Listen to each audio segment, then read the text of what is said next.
Assalamualaikum warahmatullahi wabarakatuh. Mari kita lanjutkan kembali cerita novel Gagak Lumayu, buku edisi ke-1 yang berjudul Prahara di Dalam Istana Pajajaran.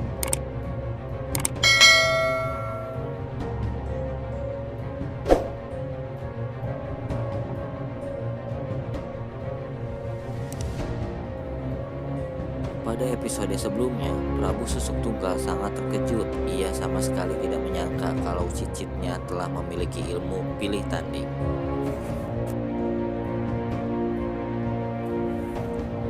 Namun untuk mengaku kalah di hadapan sang cicit, apalagi disaksikan pembesar istana Pajajaran, Prabu Susuk Tunggal merasa malu, entah terbawa emosi atau terhanyut oleh permainan jurus yang dibawakan putra mahkota.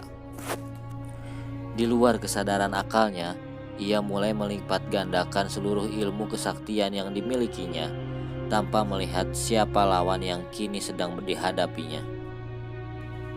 Prabu Susuk Tunggal mulai menyerang balik.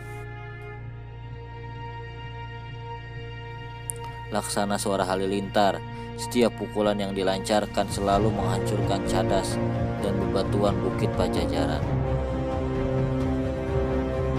Suara dentuman sangat terasa hingga tanah yang kita pijak bergoyang hebat.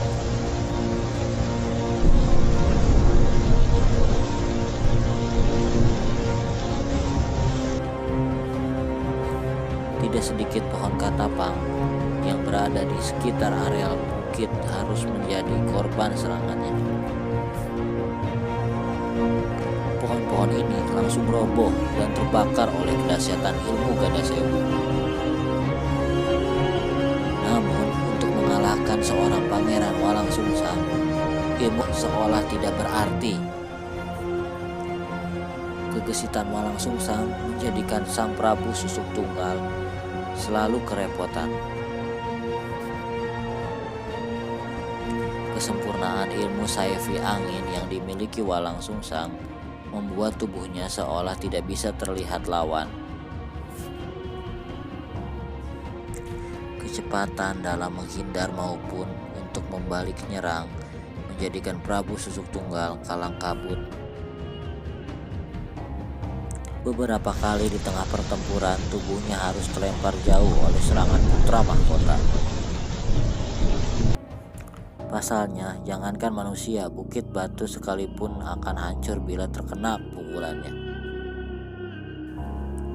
Prabu Susuk Tunggal mulai berdiri tegak, kedua tangannya disilangkan ke atas sambil mulutnya membaca mantra.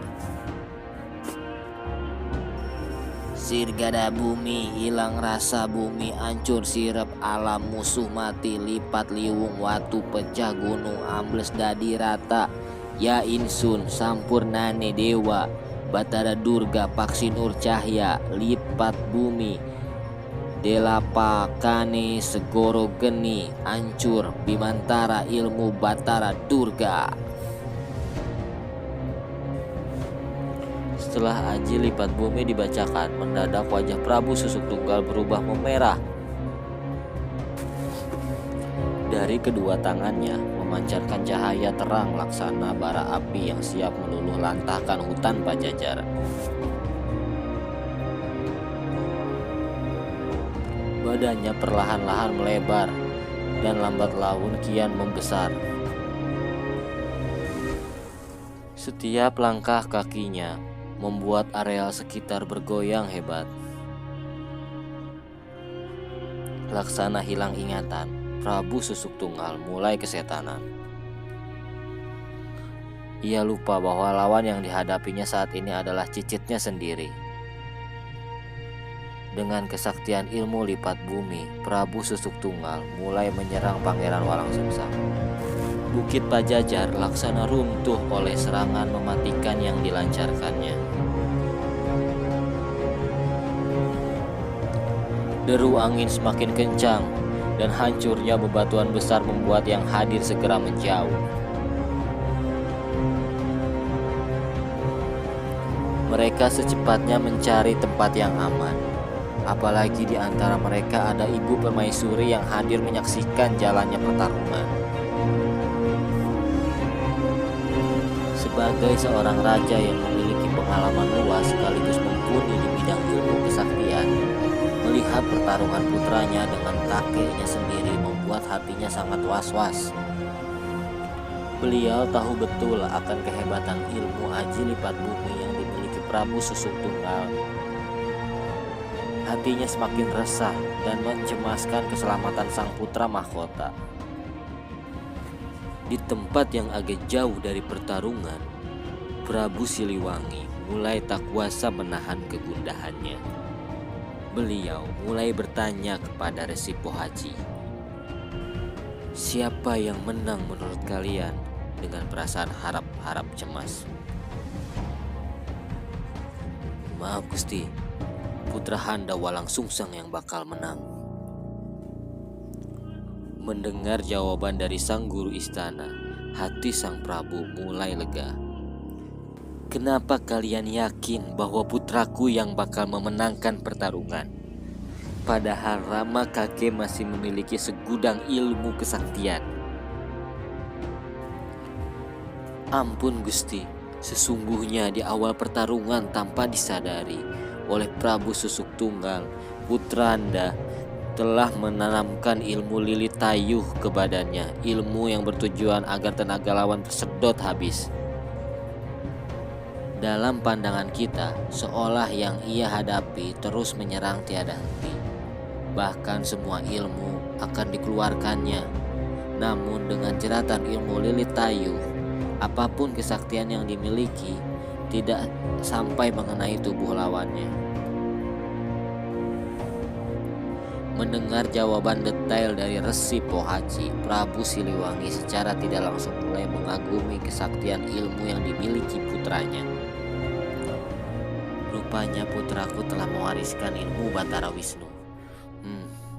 Belum tentu aku sendiri mampu mengalahkannya," guman sang Prabu penuh bahagia. Semakin malam, kedua orang sakti ini belum menyudahi pertarungannya. Pangeran Walang Sungsang terus mengulur waktu agar sang kakek buyut mengeluarkan semua jurus andalannya. Namun sepertinya Prabu Susuk Tunggal belum bisa menemukan kelemahan dari ilmu kesaktian yang dimiliki oleh putra mahkota.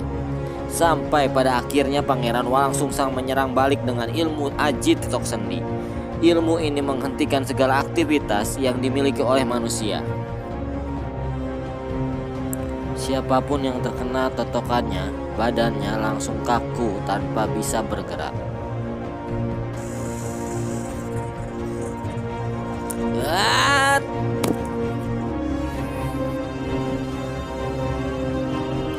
Dengan gerakan yang sulit terlihat mata, dua jemari telunjuk Pangeran Walang Sungsang mulai menerobos pertahanan hingga masuk ke urat leher. Spontan, badan Prabu Susuk Tunggal mendadak diam tanpa bisa bergerak sedikit pun. Melihat tubuhnya mematung kaku, semua yang hadir bertepuk tangan dan memberi selamat atas kemenangan sang putra mahkota Galuh Dwipa. "Hai, jangan hanya bertepuk tangan. Tolong bukakan dulu totokanku," jelas sang Prabu Susuk Tunggal. Mendengar ucapannya, semua tertawa terbahak.